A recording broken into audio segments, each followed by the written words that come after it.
বন্ধুরা, আজকে আমি মুসুর ডাল দিয়ে আলু পোস্ত বানাবো। অল্প পোস্ত থাকলেই হবে। অল্প পোস্ততেই মুসুর ডাল আলু পোস্তটা খুব গাঢ় দেখাবে এবং খুব ঘন, মনে হবে যে অনেক পোস্ত দিয়েছি।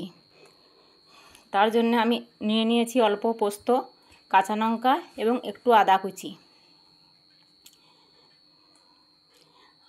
আলু এবং পেঁয়াজ টুকরো টুকরো করে কেটে নিয়েছি।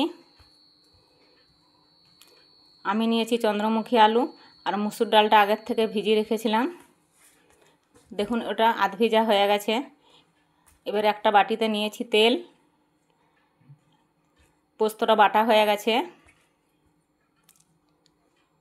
আর ফোড়ন দেওয়ার জন্য নিয়েছি আমি কালো জিরা। এরপর ওভেনে আমি একটা হাঁড়ি বসিয়ে তেলটা দিয়ে দিলাম।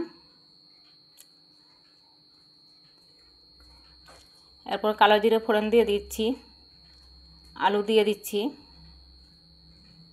এবার একটুখানি আমি লাড়বো। এখন আমি নুন দেব না, কারণ নুন দিলে পেঁয়াজ এবং আলুতে জল সরবে।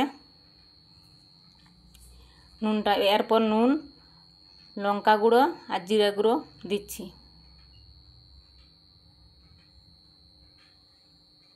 একটু ভাজা ভাজা করার পরে মুসুর ডালটা দিলাম।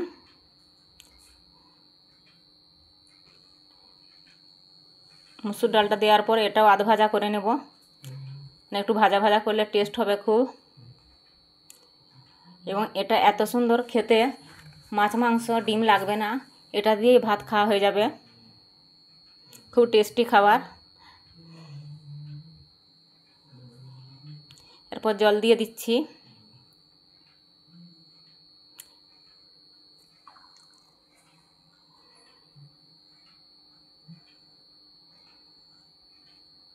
এখন মসুর ডালটা আধ ভাঙা হয়ে গেছে। এরপর ঢাকা দিয়ে দিচ্ছি। ঢাকা খুলে আলুটা সিদ্ধ হয়ে গেছে। এরপর পোস্ত দিয়ে দিলাম।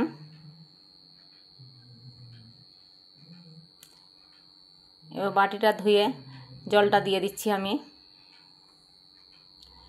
দেখুন বন্ধুরা, পোস্তটা এত গাঢ় এবং ঘন হয়েছে, মানে খুব লোভ লাগছে দেখতে।